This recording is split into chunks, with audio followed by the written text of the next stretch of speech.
So I just wanted to come on here and talk about training and some different ideas that law enforcement and civilians alike can use to train more.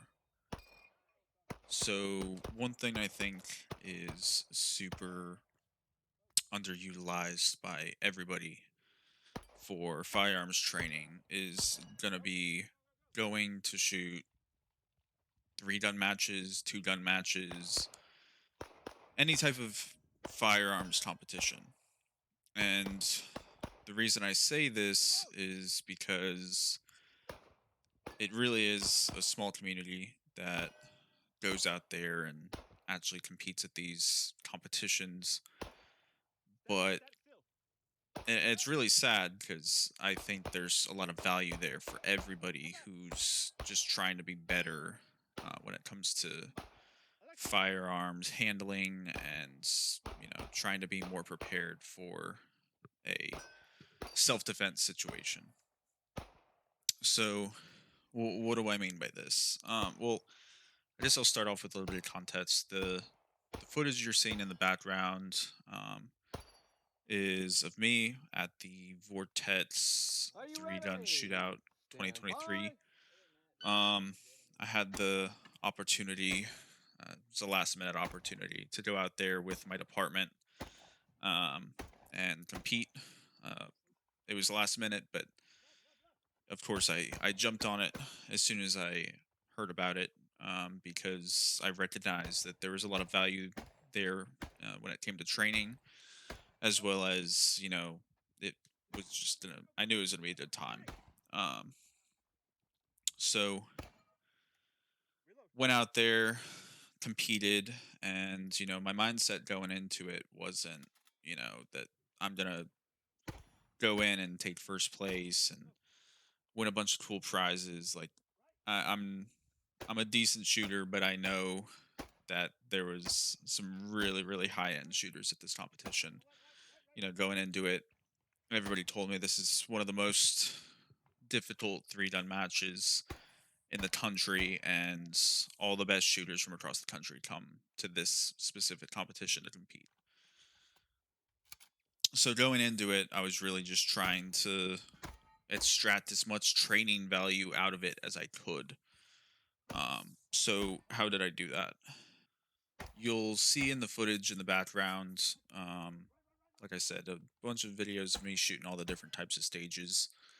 Um, and really, just by watching it, you can, if you really analyze it, you can see where the training value is here. So, what, what, what does it give you the opportunity to work on?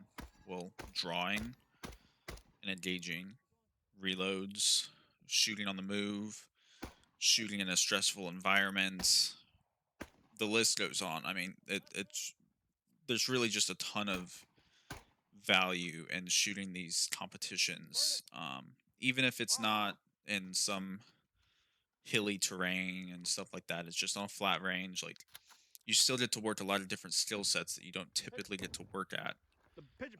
when you go to the range on just Reload, any reload, given reload. day.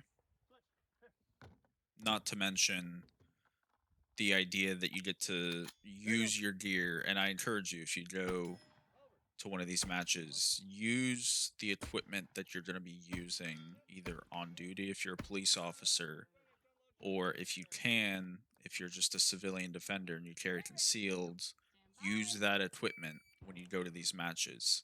Oh yeah. Some of the matches, you're going to have to look at the rules, you're going to have to make sure you're not breaking rules, but I know there's competitions out there that will allow you to draw from concealment if that's the holster that you have. I know this match, I'm pretty sure you had to have a holster with some type of active retention, but I don't think it's specified inside or outside the waistband. I could be wrong, but if you look through the rules and it doesn't specify it has to be an outside the waistband holster and you're just a civilian that's trying to train to be prepared if they have to use, your firearm in self-defense, use that holster. You know, don't of course you can go into it and just try to be a really good shooter, win the competition, get cool prizes, but I'm talking in the context of using these matches as training. And so if you're going to go into it and with the mindset of trying to train, use the gear that you're going to be, carrying every day with you and use that in the competition, because this was the, first major 3 gun match I've shot, but I've shot some local stuff, which was just 2 gun rifle pistol. Um, and one of those was a low light, no light shoot. Um, so there was a couple stages that were indoors that they literally turned all the lights off and there's no light. And so on that particular match, I decided I wanted to run night vision because I do have a PBS 14 and never shot with it before. This was literally the first time I had ever shot under night vision. And just going through the different stages and shooting with it and getting used to it, it it showed me the different kinks that I had in my gear and the way it was set up.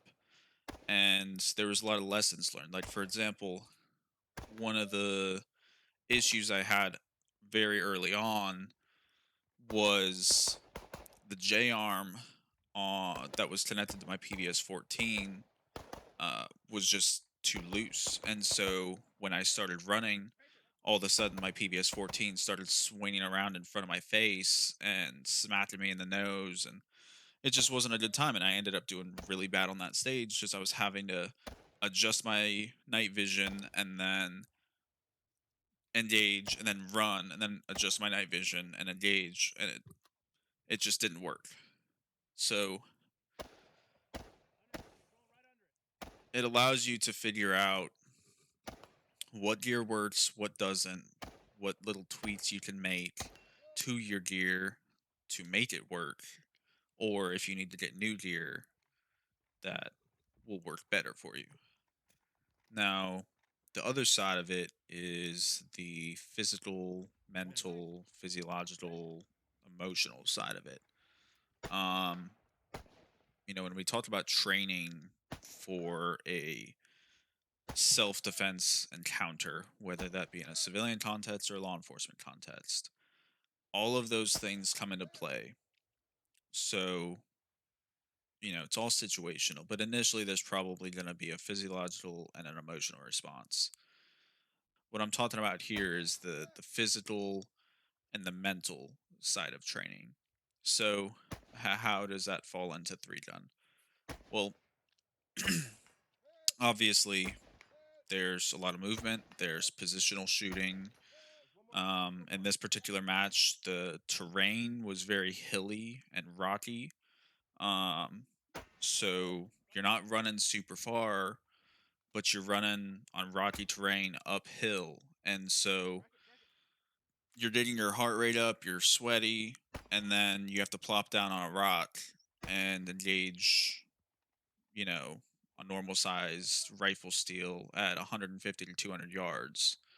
Um, and then on top of that, you're having to keep a mental note in your head of where the targets are, what you have to engage each target with, which caliber, whether that be pistol, rifle, shotgun. And then you have to remember how many shots you need on each target. And so when you add in the inherent stress that comes with just you're in a competition, you obviously don't want to do bad. It really does make a semi-realistic environment um, that you can train in, because when we're talking about a self-defense encounter, it's going to be quick, it's going to be intense in nature, and you're just going to be reacting. You aren't gonna have time in most cases to sit there and think about what you're gonna do, what the other person is doing. You aren't gonna have time for that. And so it's fairly similar in a three gun match. You don't have time to sit there mid stage and look at your targets and you, you just react. You have time beforehand to walk the stage and see everything. And so when it's go time, you go. Um, and I personally think that's as realistic as you can get to a real life encounter without actually being in that encounter. The only thing I would say that is more realistic and just as good, if not better, training for people is legitimate force on force training with simunition, even airsoft. Some people are probably going to get mad that I said airsoft, but it's one of the most realistic things you can do besides actually having a real gun in your hand. Because let's just say you're in a shoot house type environment and you're training active shooter. Well, it doesn't matter if it's a simunition gun, an airsoft gun, a real gun. The mindset that goes into it when you're running through the building trying to find the active shooter, and then the actions that you take when you do find the active shooter and you go to engage them, it's all the same stuff. You're just missing the bullet, the loud bang, and the recoil. But everything that you do up until that point that will determine your success or failure is the same. And then the biggest part for anybody, there's two parts to training. There's thinking about what you need to be doing, and then there's actually doing it. So go out there, guys, get training, shoot some matches. But yeah, um,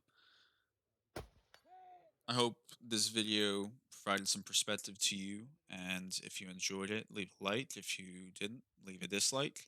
Let me know in the comments why you don't like it, what you think I could be doing better. And if you want to see more content, hit that subscribe button. And yeah.